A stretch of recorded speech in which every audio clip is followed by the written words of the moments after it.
welcome to our Sound Healing Conference, our 9th Sound Healing Conference. Today we have Nestor Kornblum. And actually, first I wanted to say a few things about us. We've got everything that we're doing.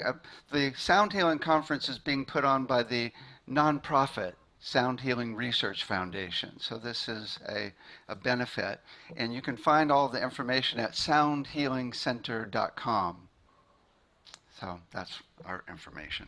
So Nestor, I met like 10 years ago, and I was so excited to have you on the do a presentation, because I remember last time the concert you did with Michelle was just amazing.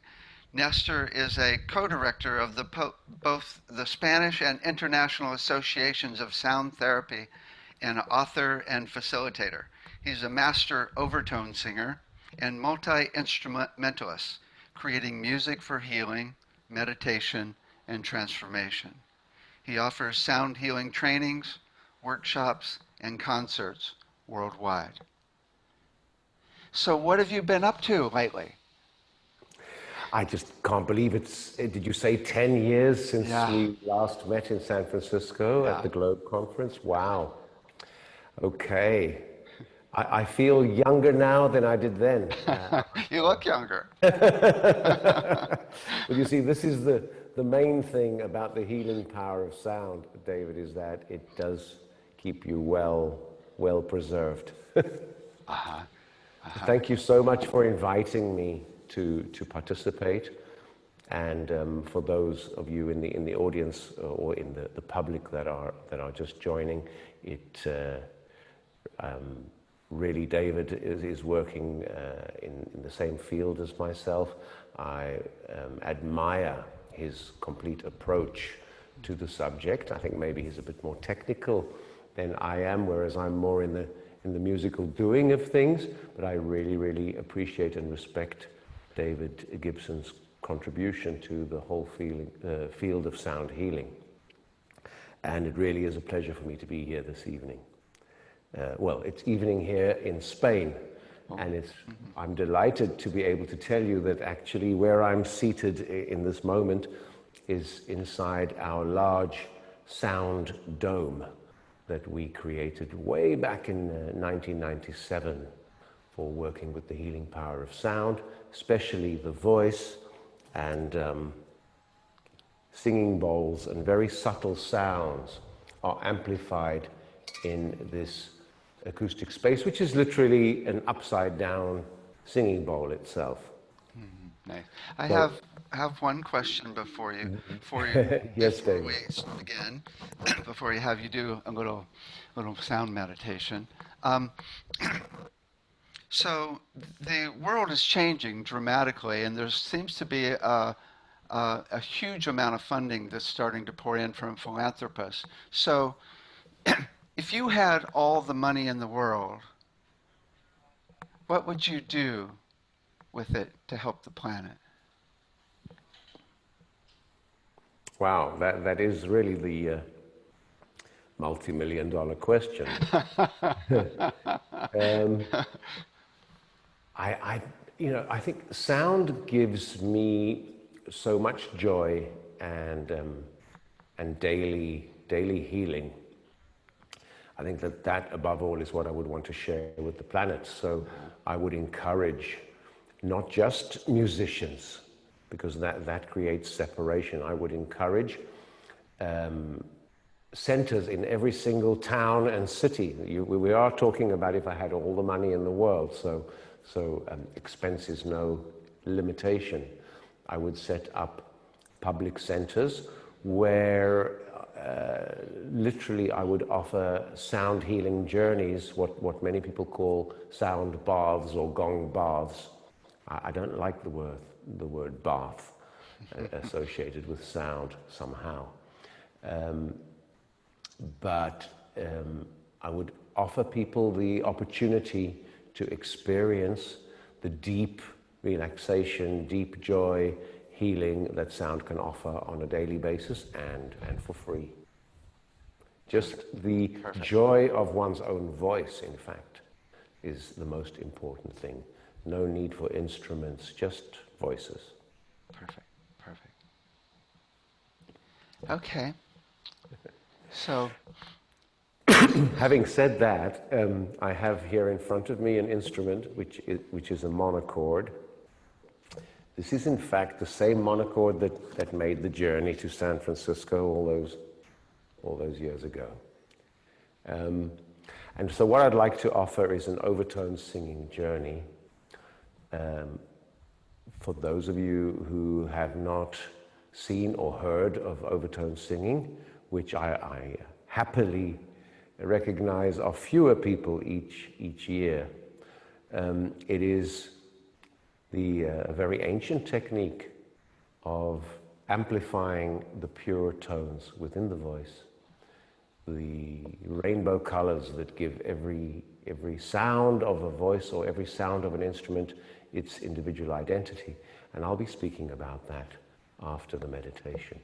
For now, just appreciate that the higher, the more flute-like tones that you will be hearing do not come from this instrument. This is just a stringed instrument. I don't know how that comes through, David. I think it's pretty good. Pretty nice. it was in tune, but of course with the air conditioning drying out the air a bit, it probably has dropped to half tone. But as long as it's in tune with itself, that's the main thing. So this is a monochord. And I'm just going to be singing some overtones. As I said, those high tones you'll be hearing actually come from the voice, and you'll be able to see from the mouth movements that I make, they will correspond to the higher tones. So please, those of you that wish to close your eyes and enjoy and relax and just feel, experience what these tones do to you, for you, with you, and enjoy the journey.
it's always hard to talk afterwards. Beautiful. It's interesting. It's not just cool sounds, it's the energy as well. In fact, that's the whole deal. Yeah. That's true. I find that overtone singing or vocal harmonic singing is it's an incredible medium. In fact, for me, in my opinion, the very best medium for transmitting energy, because and it's, over the 25 years I've been working with overtone singing, it's become my main instrument and my main way of transmitting energy. And of course, as I improve in energy management, it also becomes a more effective transmitter. But for me, the reason why it's the best transmitter is because it's the only natural scale that exists in every vibrating thing. And I'm fully aware that the people that are watching here today are maybe not all musicians. So, and in fact, probably the majority are not trained musicians. And so it's very important when talking about the only natural scale, or talking about overtone singing, or talking about music, it's important, I know, to put things in very easy to understand language and terminology. And that's where the monochord will help me today, to demonstrate exactly what overtones are and how they work on us. But just to finish with energy, I think it's vitally important, and my wife, Michelle Everard, with whom I work as a partner, who's also an author of a book on freeing the voice and working with the healing voice, we are agreed that actually before we teach any of our students anything, we teach them a whole system of energy management, of how to be in their own space, how to protect their space, how to create a space around the healing area and around the client, so there's no cross-contamination of energies, etc. And it's just a system amongst many, many different systems of energy management. So we're not saying it's the only right one, but I think there needs to be, in the healing modalities, always some kind of filter or system where you create a safe container. So that's where the energy comes in, and the energy management. As far as transmitting energy is concerned, well, of course, all musicians, composers, singers, songwriters, since the beginning of time, have transmitted energy through the pure chords or intervals, relationships of the musical frequencies they're producing that react with our emotions. And then on a secondary level, there's the lyrics, which, of course, in our Western world the lyrics have become sometimes more important than the actual musical vehicle, the musical transmission, which in some ways is a shame, because I remember being a teenage jazz fan where actually the lyrics were totally unimportant. What was truly important was the energy of the different instruments and how they were performing together. It was only much later in life I discovered really the power of the voice. In fact, I didn't start playing music. I really want you all out there to know that I didn't start playing music or even standing up in public and talking about sound or the voice until I was 30 years old. So it's never too late. I put out my first CD only 10 years ago, and now I've got 100 CDs. Yeah, it's incredible. It really is never too late, David. And the weird thing is that As a child, I didn't, and I think the only reason I'm going to share this personal information is because I think it will be really meaningful for those of you out there who have always wanted to work with sound but have been perhaps terrified. And that is, I grew up in a musical family with very musical cousins who were in fact child prodigies who learned to play the guitar and the piano when they were 4 years old. You know, and my uncle, who was the teacher, used color coding tape around their fingers and on the piano keys and stuff to get them in there. But it was, by the time I was 7 or 8 years old, they were so advanced that I thought, why bother? I'll find something else to do that I can be good at, because I've missed the boat here. And I think that, 22 years went by of time that I spent doing other completely different things, leading a completely different life, before I eventually came back to my true soul and heart purpose. And so I'd really like all of you out there to don't abandon your sound. Don't allow society to create a barrier between you and the musicians, those who know how, this wonderful secret, and those who don't know how, which is like the rest of us, When people ask me what I do, I generally say I work with the healing power of sound. If they say, are you a musician? Even now, 27 years later, I still think, am I a musician? I hesitate to say, yeah, I'm a musician, because it wasn't there in my early childhood programming, not until I was 30 years old and a pretty well kind of rounded, developed adult in many other areas.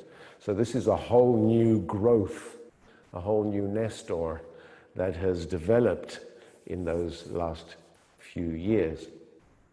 And so, coming back to overtones, which is the main purpose of this, we can't discuss overtones without first discussing the voice. And of course, the voice is your main vehicle of communication. Sound and the voice have been vitally important to humanity since the very, very beginning, since human beings sat around the very first fire and grunted or made ooh, ooh, or just simple vowel sounds to each other. The voice has been the main vehicle for transmission of meaning and understanding about our planet, about our world. So it's very, very possible that hundreds of thousands of years ago, there existed the very first overtone singers. We have no proof or evidence. What we do know, excuse me, is that the first thing we know in our Western historical tradition about overtones is from Pythagoras, the famous Greek philosopher, mathematician, and musician, which many people don't know. They know about his mathematical brilliance and pioneering work, but very few people know that he was in fact the first sound healer, playing chords on his lyre that provoked different emotional responses in the listeners. And it is said that he even disarmed an attacker, making him drop his weapon to the floor simply by playing a chord on his lyre. Anyway, Pythagoras used an instrument like this monochord. As you may be able to see, this is many different strings.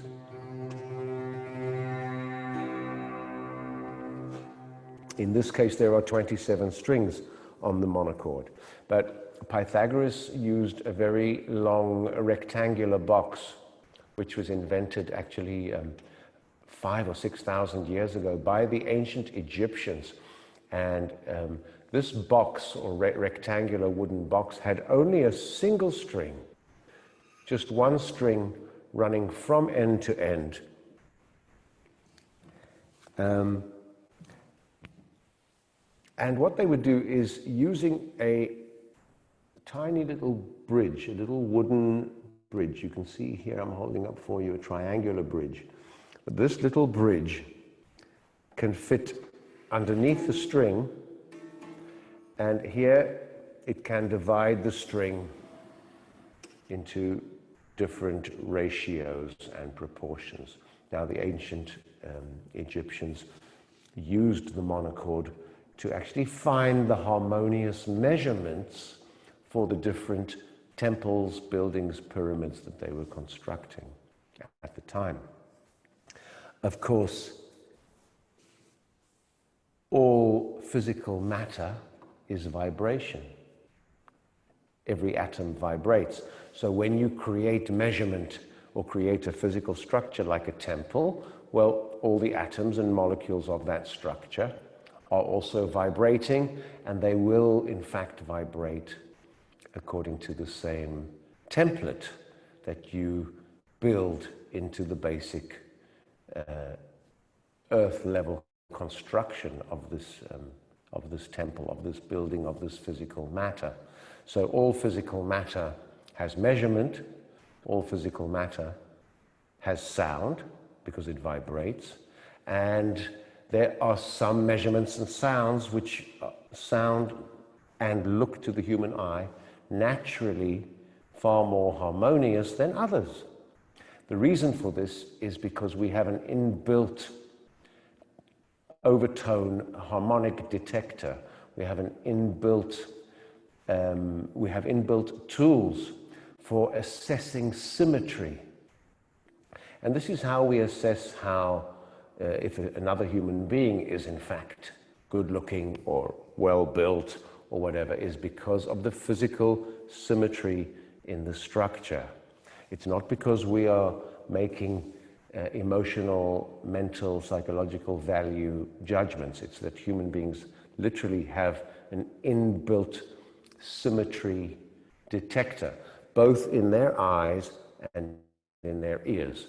We are tuned to this beautiful, natural, harmonic scale that exists in all things.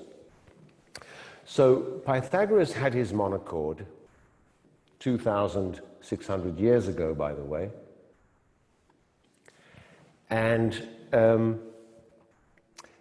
he was investigating the parts of sound because, of course, when you bang a metal instrument, and this was supposedly the way that Pythagoras first heard or was puzzled by overtones or harmonics. I'm going to just use this singing bowl as an example and hold it near to this little lapel microphone I'm wearing. But whenever you hear a sound, if you allow your ears to perceive the following waves, the aftershocks, if you like, or the sounds that float above the original sound, you will move into the world of overtones. You will move into the world of harmonics. So if I strike this bowl here,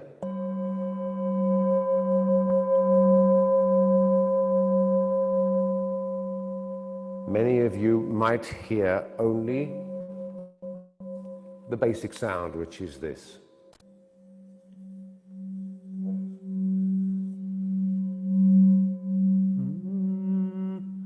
If I sing it with the voice,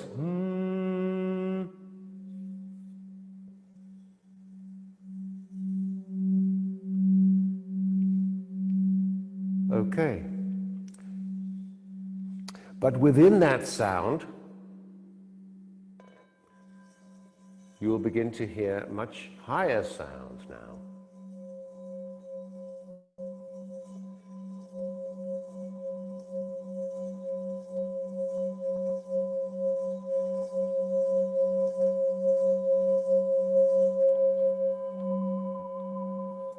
And if I just amplify those using my mouth cavity,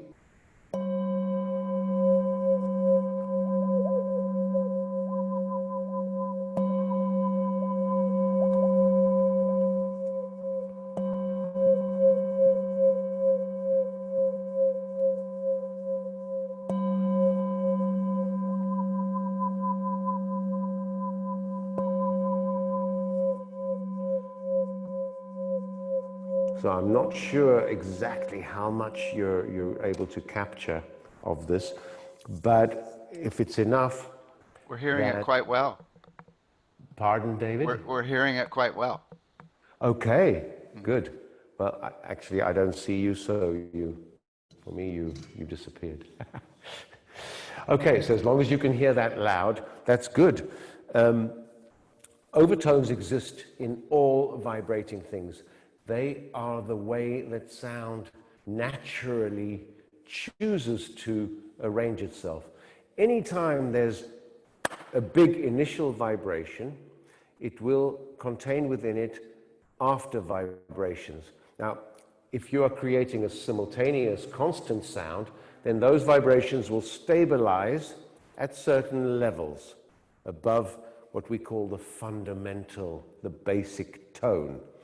Ah, for example, being the fundamental pitch of my voice. Now, if I just go, ah, well, there'll be aftershocks that will carry on in a mathematically precise way.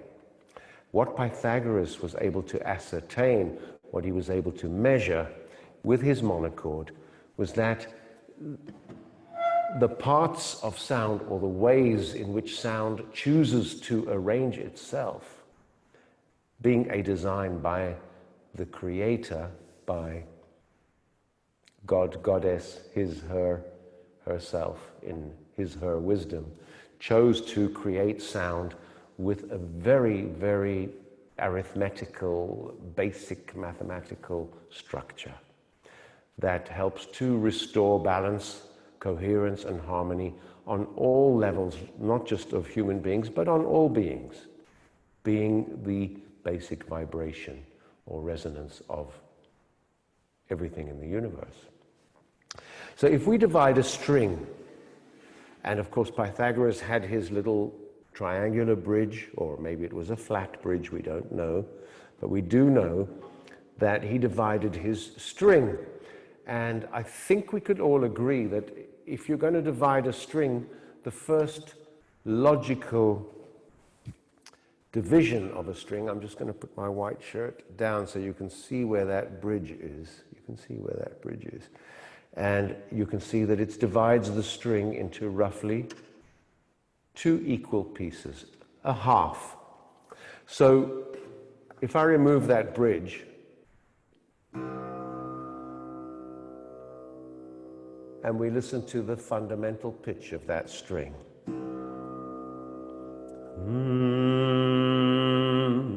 Before anything happens to it. Now, if that string was vibrating 100 times per second, 100 cycles per second, 100 hertz would be the scientific terminology for it, but 100 vibrations, 100 pulses, complete pulses, in 1 second. If that string were vibrating to that, and I divided it into 2 equal parts, the first question for all of you out there is, how do I know when I have the perfect center of the string? Imagine a world where there are no tape measures or standard measurements like millimeters or centimeters, or perhaps for many of you in the States or Great Britain, inches or quarters or eighths of an inch, etc. There were no standard measurements that could be applied throughout.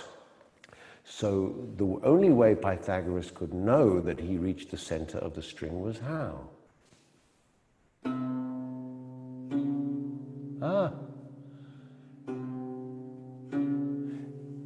This apparent half of the string is higher, which means it's actually shorter, right? The shorter the string, the higher you sing, is the rule for non-musicians, okay? So that's lower, that's higher. I have to move.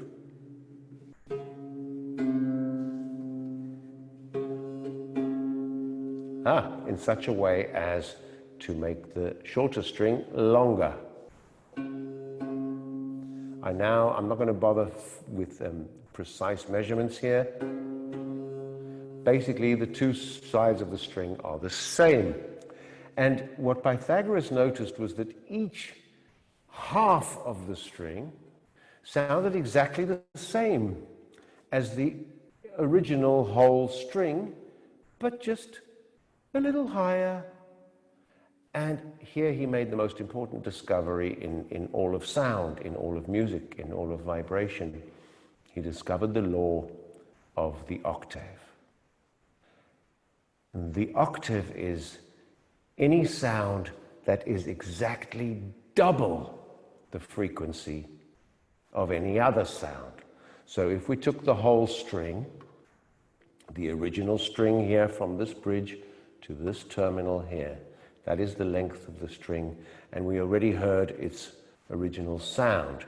Now we divided it in half, and each half has the same sound, but with the frequency doubled. So if the original sound was 100 cycles per second, as I said just a few seconds ago, then half the string will be 200 cycles per second.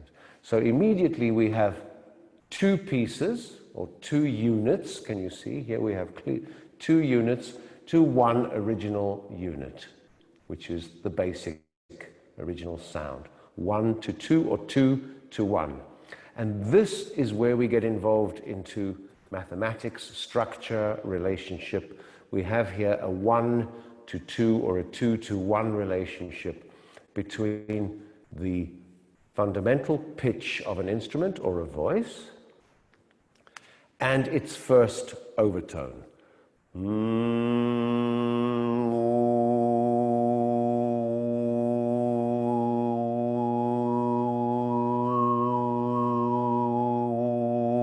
So you begin to hear that inside one droning sound, you have other higher sounds. Well, in the overtone series, the very first overtone, or second harmonic, if the first harmonic is the fundamental, your very first overtone is 1 octave above your fundamental pitch. So where was the logical place for Pythagoras to move after dividing his string into 2 equal pieces? Was to go to 3 equal pieces. He was, after all, a great mathematician. And so after 2 came 3. And here we had 3 equal pieces of the string. And he discovered that his next overtone was already in that next octave, because we've already jumped 1 octave above the fundamental pitch. In that next octave, this was the 5th note of a musical octave. So don't get yourself all twisted up there. It really doesn't matter. But this was a 2 to 3 ratio. It's a perfect, it's a beautiful ratio, 2 to 3, and it signifies what's called the perfect 5th, a 2 to 3 relationship. Now, what I can do here to better demonstrate this whole situation is I've created a set of tuning forks where you can actually hear these intervals.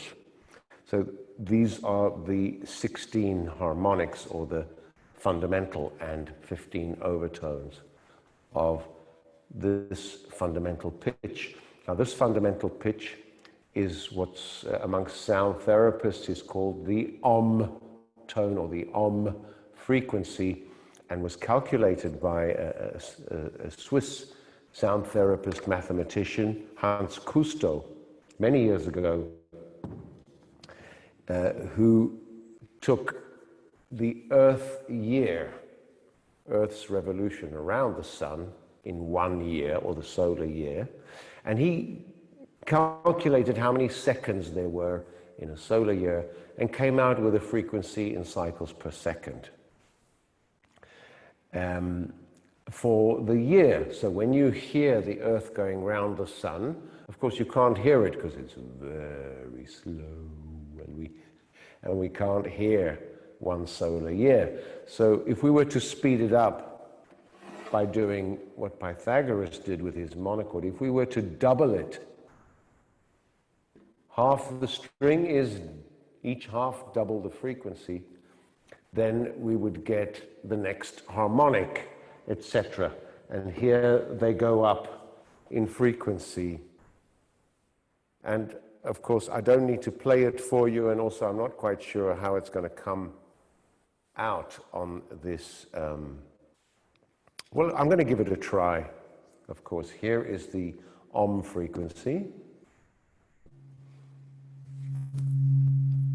Probably you can hear it there.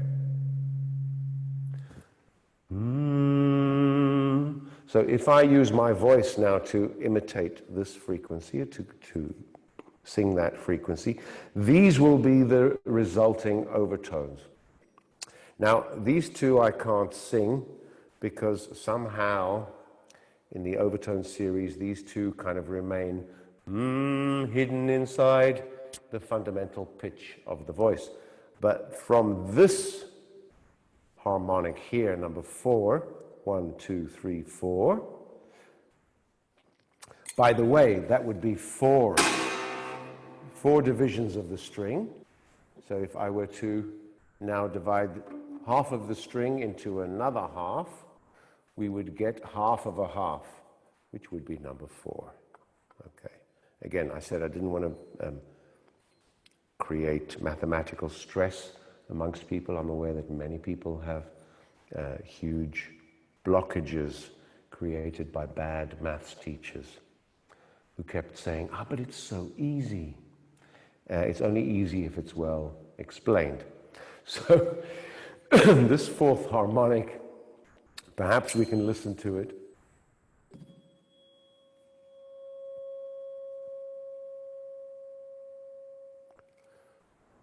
And it's now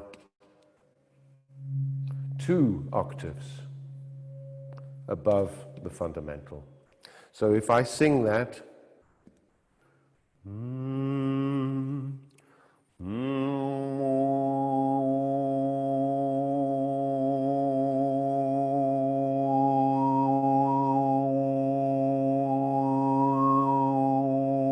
it's difficult to hear because it's so close still to the fundamental pitch. But if you don't believe me, I can just blow this irrigation pipe, and you see everything produces overtones. Any pipe, any string, any instrument, when you strike it, it produces the natural harmonics. The exception being round and curved instruments like gongs and Tibetan singing bowls do not produce an accurate or predictable overtone scale like you see here before you, where everything is half the string, a quarter of the string, a fifth of the string, a sixth of the string, etc., etc. Because that's essentially what Pythagoras did. He discovered that as you divide a string into equal pieces from the halfway mark all the way up to, well, when he got to 16, I don't know if you can really see that, but when he got to 16, he almost ran out of string. But you can ask yourselves, those of you at home, how much longer could Pythagoras theoretically divide the string? Would he eventually run out? And of course, those of you that are very quick are hitting your buzzers. The truth is you can never reach the end of the string. You can always divide it into a smaller and smaller fraction. You know, 1/100th of a string, 100 millionth of a string, 1,000 millionth or billionth of a string, etc. You still never run out of string. You can only get closer and closer and closer to the bridge here, to the end of the string, but you will never reach the end. And if you think about it, this is truly amazing, because inside this one sound, let's listen again to that original sound of the string, inside that sound, you have a whole infinite universe of overtones. And they are all mathematically related to each other. Just going back to that very briefly, if the string vibrates 100 times cycles per second, or hertz, then the first harmonic, half the string, is 200 times per second. And the third of the string, the next harmonic, is 300 cycles per second. And half of the half, the quarter of the string, is 400 cycles per second. A fifth of the string is 500 cycles per second, etc., etc. So as you ascend the overtone scale, all you are doing is literally going plus the fundamental, plus the fundamental, plus the fundamental. And if that fundamental is x, it's like 1x, 2x, 3x, 4x, 5x. It really is that simple. And I'll sing it for you.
So there you can hear the musical relationships, and for those of you that are classically trained musicians, and even worse, for those of you that have what's called perfect pitch, in the Western sense, these sounds may sound out of tune to you because they are not in tune with the piano, with Western musical intervals. What does that mean?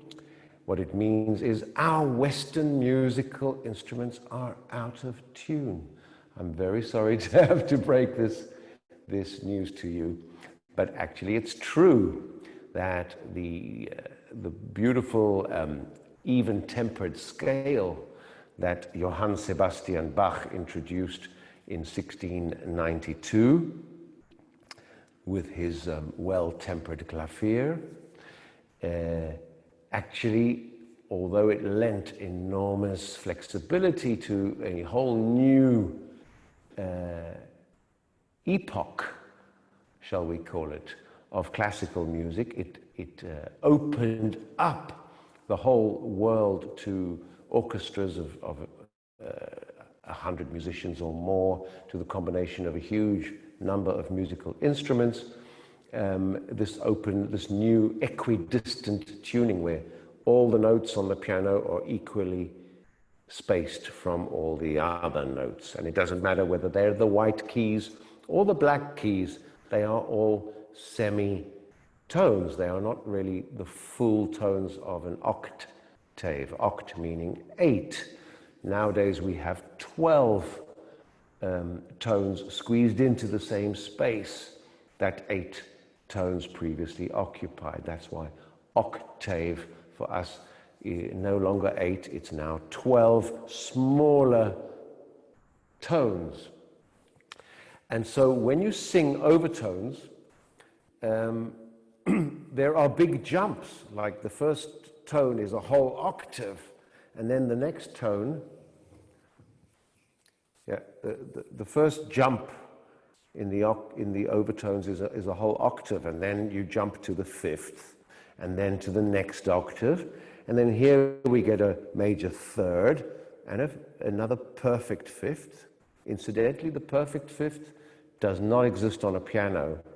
The piano being an instrument of semitones only, you cannot get a perfect fifth. What you get is a fifth that's almost on the noggin, but it's actually something, comma, something, something, something. It is not 2 to 3. Remember I discussed that the perfect fifth was a 2 to 3 ratio. And so anyway, all of this information about the beautiful mathematics of harmonics, going to the healing aspects of it, is that as it's the only natural scale in existence, it means that the molecules and atoms of your body are actually exquisitely designed, tuned to receiving and absorbing overtones better than any other man-made synthetic musical scale, like, well, all modern Western music for a start. I'm not saying it's bad for you. Of course, all music works on the emotional body, and piano music, music with modern keyboards, like any other music, will work on the emotional body. But I'm talking here about in an ideal perfection. The overtone scale is the only one that truly reflects the accurate mathematical or arithmetic ratios that reflect in the actual construction at the molecular level of our cells. And so if we are going to speak the same, if we want to heal the body and heal the cells or create changes at the physical level, then obviously if we speak the same language as the body, that means in the same mathematical structural language, which is the overtones, then we have a far greater possibility of restoring natural balance, natural harmony, and natural coherence to all the body's systems. So I believe that what I've been going through here, even though it may be quite technical for some of you,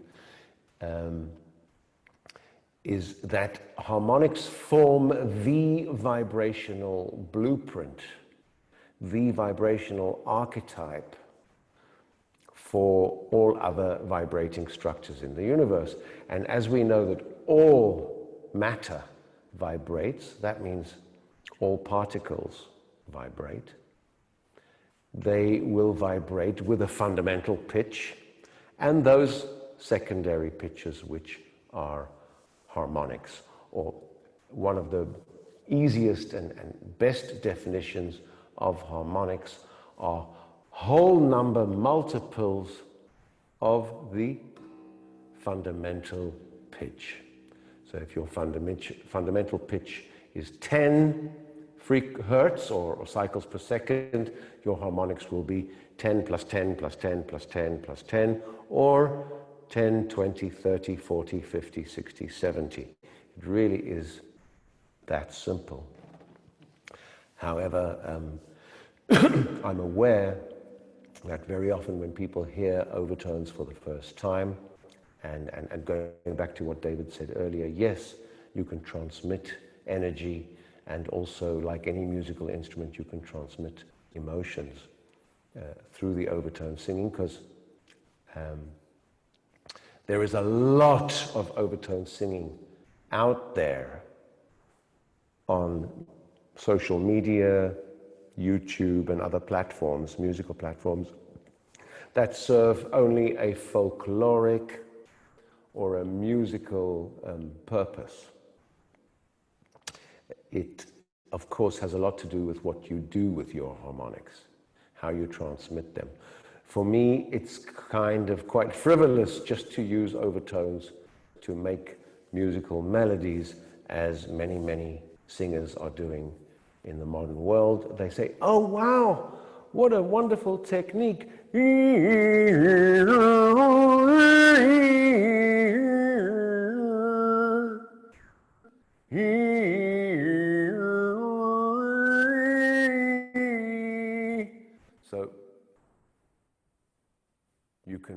go, wow, wow, he's changing his voice and he's changing these, and he's singing two different sounds, two different melodies all at the same time. But the truth is, that becomes kind of a mental exercise which doesn't really reach the heart, soul, and healing level. So what I do in my work with overtone singing is literally first to ground myself, to be anchored in the earth, and then to open and be connected to the cosmic energy that is flowing through me, through the center of me, and to also receive cosmic energy through my hands, which flows up my arms and also down to my root chakra and down into the earth, so I'm completely connected. And then I create a protection around myself. And after those steps are taken, then I have to deal with the ego, because I'm still me sitting there, and I know that I've been doing this for 27 years, but every time I'm still nervous, and I still have to acknowledge that, yes, that is the ego. When you're nervous, it's because the ego is saying, how am I doing? Is everybody else thinking that I'm okay, that I'm good? So that's the ego. Immediately, and that takes a while to work through, but when I start singing overtones, it's after just a few seconds where suddenly everything clicks and moves and harmonizes, moves into place. And then suddenly, poof, I disappear. Nestor disappears, and then it's almost as if I am forming part of an enormous string, an enormous monochord that runs from the center of the earth to the center of the cosmos, and that a divine hand is plucking that string, and those vibrations are just moving through me, with me, part of me, from me, but also to me. In this sense, it's quite a lot like channeling. In fact, it's channeling pure sound. And that's what I'd really, really like to share with the world, is how to bring out these overtones, which actually that's the easiest part of overtones or harmonics, is actually the exercises to learn to sing them. What's difficult is all the other stuff I've been talking about, the mathematics, the arithmetic, what differentiates it from modern Western musical or traditional instruments like piano, guitar, trumpet, and saxophone. Besides the obvious fact, I think what's obvious to many of you, is that those are not really subtle instruments that you would use to induce a very calming, deep, and meditative state of being, which is the state of being where healing is most likely to be able to take place. And I'm sure you have a whole panorama of experts coming up that you've lined up, David, who will talk about the brain waves. I mean, there's a lot that I don't even have time to go into here. But yes, overtone singing can create lots of different changes in your brainwave state, provoking deep meditation and healing. So there are many levels on which it works. And I think probably I'm reaching towards the end of my presentation now. I've got a couple of questions. So is it, I know there's overtone singing where you're mostly using the tongue and making the distance between your tongue and the roof of the mouth equal one of the harmonics, the wavelength of one of the harmonics. And then there's throat singing. And you teach actual throat singing. And is it, and I know your answer here, but I want to ask it anyway. And that is, can a normal person learn throat singing? Because I find it really difficult. And I'm wondering if you could give me a couple little pointers, because here's what's been happening for me. About a year Okay. ago, the Hathors showed up, and they've been working on my voice. And Okay. so I'm able to do much lower frequencies now.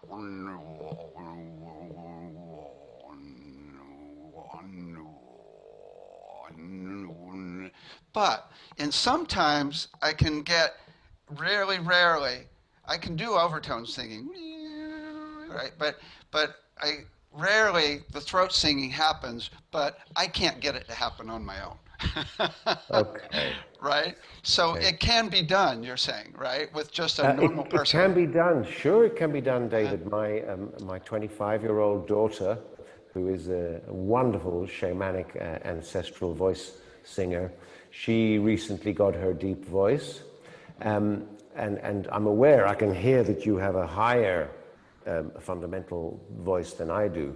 But all that happens is it's all about vibrating the vestibular folds or ventricular folds, the false vocal cords, which are actually located physically, although the sound of throat singing is lower, one octave lower than your fundamental pitch. In other words, if you sing ah, Uh-huh. then the sub fundamental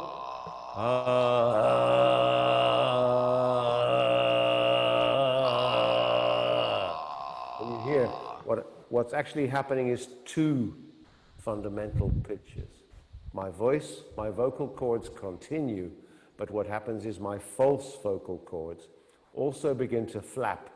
But because they're much thicker folds of skin, they can't match the same tone as my voice. So they come in always exactly one octave lower.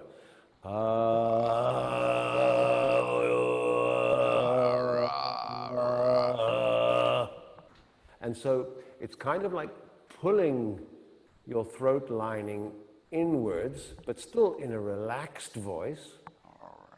And a good way to do this, I would normally say don't try this at home, folks, but this is the whole point of this presentation. You can try it at home, but don't do this for more than a few minutes and then leave it until the next day. What I always tell my students is imagine you are going to steam up your glasses to clean your glasses, okay, to polish your glasses. So you kind of lift your chin up and you invite it to come down from above, from the heavens or wherever. And you go,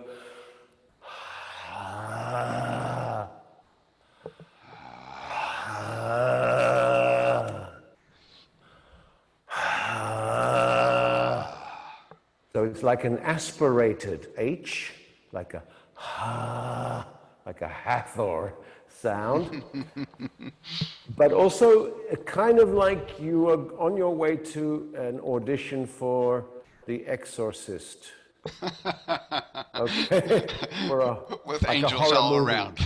Yeah, like a horror movie. In fact, David and all of you out there, it's quite terrifying to know they actually used a recording of Tibetan lamas chanting on The Exorcist, and this deep voice chant forever became associated with something evil. And I remember way back 27 years ago when I first started singing in public this deep voice throat singing, there would be kids in the audience who would burst into tears, or some who would Wow. giggle hysterically, Wow. but it always provoked an emotional reaction. And it's because it's been planted in our morphogenetic web. So, but yeah, that's a way of doing it. On 4 occasions, we've had the Tibetan monks, we've hosted them here in the Dome Center on their tour of Spain, and I've asked them, how do you learn to do this in the monastery? And it's actually quite brutal. They sometimes dangle a chunk of raw meat on the end of a cotton thread down the back of the throat of the lama or prospective lama. right in the area where it provokes a kind of a puke response. And that's the So anyway, I don't recommend to any of you that you put your fingers down your throat. The whole purpose of the ventricular or vestibular folds is to stop food and drink from going down the trachea and to protect your vocal cords. So when looked at from above, it is it's a membrane with a quite a slit membrane in it, which can close and open, and that means you can pull those folds into the line of air so that they start to vibrate. Cool. And Cool. hopefully that's helpful to some of you. And another recommendation for those of you that do sing the high overtones, I heard you come in earlier, David, with what I would consider to be a very high fundamental pitch. And this is a common issue with many, many, many people who come in contact with Mongolian throat singing is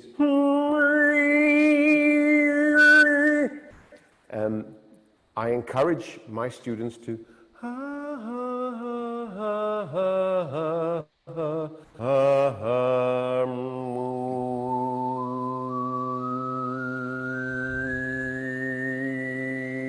so to bring the fundamental pitch lower, it's a challenge. It's a very big challenge, but what you get then are much flutier, woodier sounding bamboo flute type overtones.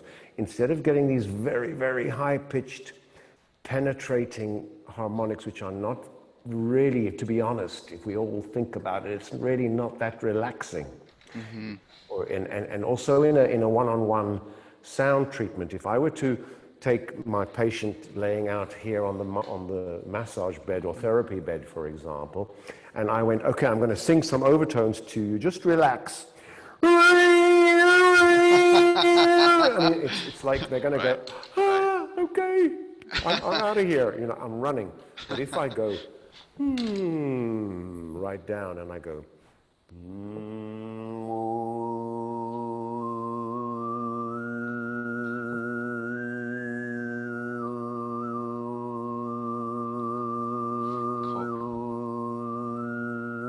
then it's like, Nice, nice. Yeah. I want to share one thing that I know, this mathematical structure of overtones, 1 times 2 times 3 times, it's in the distance between the planets.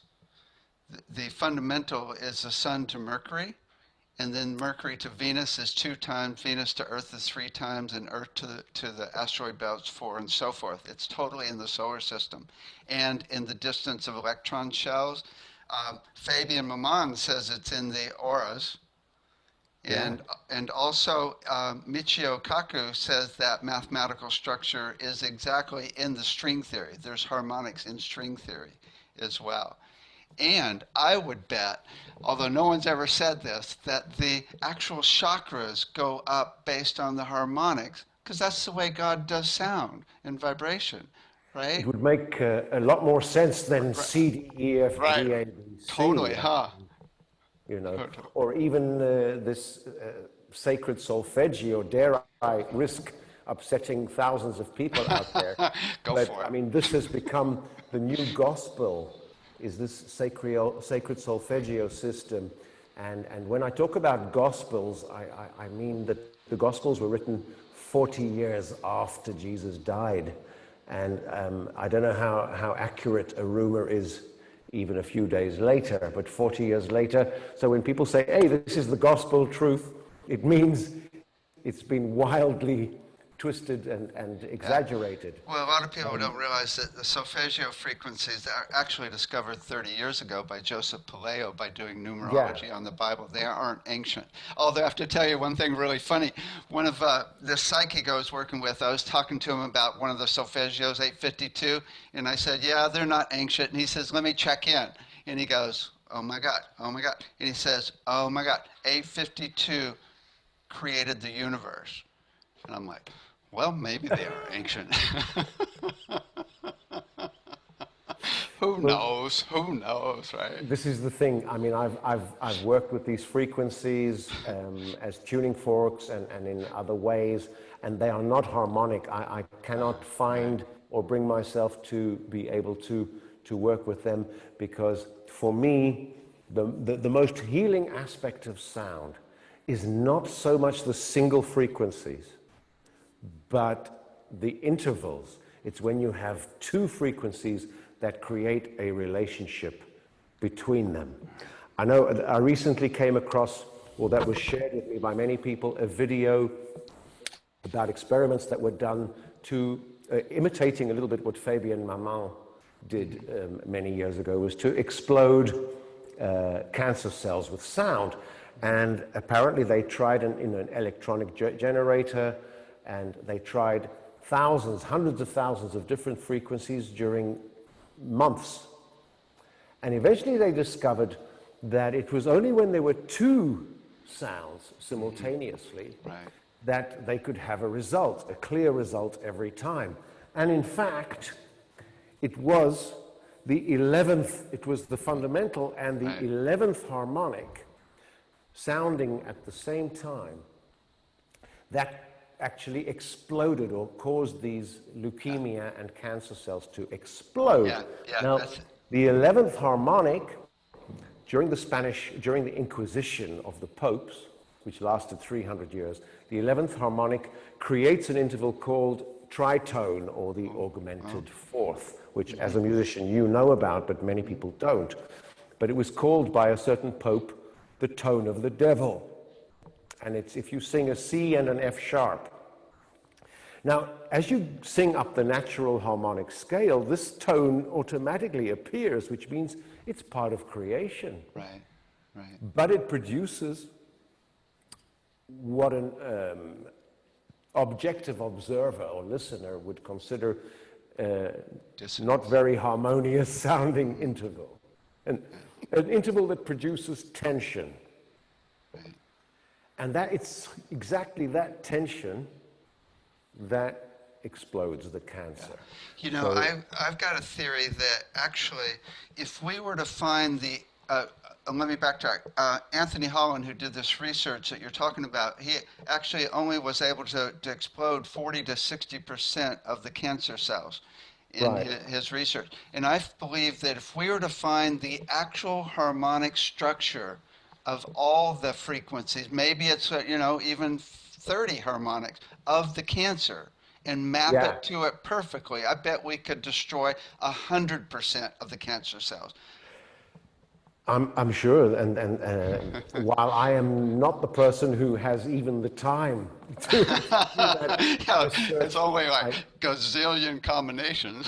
I'm so delighted. Possibilities. Yeah, and that's what I would, also spend some of that money on that you asked me about at the beginning. Is I would pool our knowledge and resources, because I think that sound created the universe. Sound is the medium for healing the universe, and sound can give us all the clues to creating each time a slightly more perfect or harmonious or healed universe. So Nice. Well, I'm thank you so much, excited to David. take your workshop for doing throat singing, overtone singing. It's only $20, and people can sign up. It's really, really nice of you to do it for so little. It's just really nice, and I'm just so excited because I just feel like I'm on the threshold of totally transforming my voice right now. And it's Well, like, I must clarify about my special offer, David, is because at the time that I signed up for this presentation, I actually had calendar issues, so I didn't get a chance to program online webinars, etc. What my special offer is actually it's a download that already exists. oh, okay. It's a series of instructions and lessons that Okay, people can cool. download, and it's designed so that you sing with very, very clear text, that you read each instruction and then sing along with me. There are 26 exercises in MP3, but I guarantee that this course I published it in 2005, so quite a long while ago. But thousands of people have learned to sing overtones very quickly and easily with this course. So it's an already existing download. But please, anybody who has my contact details, I will be recording and presenting very soon the Harmonic Sounds Online Academy, because as you can imagine, the whole COVID situation has forced Michel and I to do what we've actually been resisting doing for many years, which is going digital and online. We've been resisting that because we're the acoustic kids, and people come from all over the world to study with us here in this beautiful dome. What's your contact info? Very simple, info@harmonicsounds.com. info@harmonicsounds.com. And very soon we will have academy. Harmonic Sounds Academy online at harmonicsounds.com. But anyway, you'll be able to get there through the website, which is harmonicsounds.com. And we will be presenting the healing voice, healing overtones, and a whole bunch of different programs in the very near future. So thanks to the current situation, we've been forced out there into that online world. Well, thank you so much for your presentation. I really appreciate it. Thanks a lot, David, for inviting me. And I truly wish that your entire Globe conference goes extremely well. I wish all initiatives with sound the very, very best. It really is, as Edgar Cayce said, the medicine of the future. Thank you. Thank you. Take care. At the Sound Healing Center, we have four main things going on: the Institute, the Sound Healing Store, the Sound Therapy Center, and the Sound Healing Research Foundation. At Globe Institute, we offer 2 sound healing certificates and 1 audio recording certificate. All of them are also offered online, as well as in person here in Sausalito, outside of San Francisco. We're the only state-approved college in the entire United States that offers sound healing. David has written the #1 selling books in both fields: The Art of Mixing, The Art of Recording, and in Sound Healing, The Complete Guide to Sound Healing. The Sound Healing Store has over 400 sound healing instruments and technologies. We also have a physical store where you can experience everything. In the store, we've got over 100 CDs and downloads. We've got all of my books. We have a full range of instruments, including crystal bowls, Tibetan bowls, didgeridoos, gongs, drums, rattles, tuning forks, and a full range of melodic instruments. We also have a wide range of consciousness-raising technologies, including sound chambers. We have sacred geometries and pendants, color and light therapies. We also have our brainwave assessment kit software and the voice analysis software. And we've got a full range of vibroacoustic tools. We make sound lounges, sound tables, sound vests, sound pillows, sound dolphins, and bass straps. All of these are excellent for a wide range of physical and emotional issues and just getting you relaxed and blissed out. At the Sound Therapy Center, we have over a dozen treatments that we offer here in Sausalito, and many of them we offer online. We also have the online Sound Treatment Center with many practitioners. We use a program that's way better quality than Zoom. Go to Sound Treatment Center to check out the practitioners and to book a session. At the Sound Healing Research Foundation, you can find over 1,000 clinical and student papers categorized for easy searching. You will also find the Medical Sound Association with over 1,000 doctors and sound therapists meeting bi-monthly to create treatment plans for a wide range of issues. These 30-page treatment plans are an excellent resource if you're working on a specific issue for yourself or a client. Check out medicalsoundassociation.com, where you can also join and attend our bi-monthly meetings. Finally, we have the Sound Education Association, We got a grant for $100,000 to bring our curriculum into 2 Montessori schools. With over 100 teachers and administrators, we've created over 2,500 exercises for kids from 3 months up to 18 years, all based on the books on brain development. We're now expanding the curriculum and creating schools around the world. Check out soundeducationassociation.com, where you can also join for free.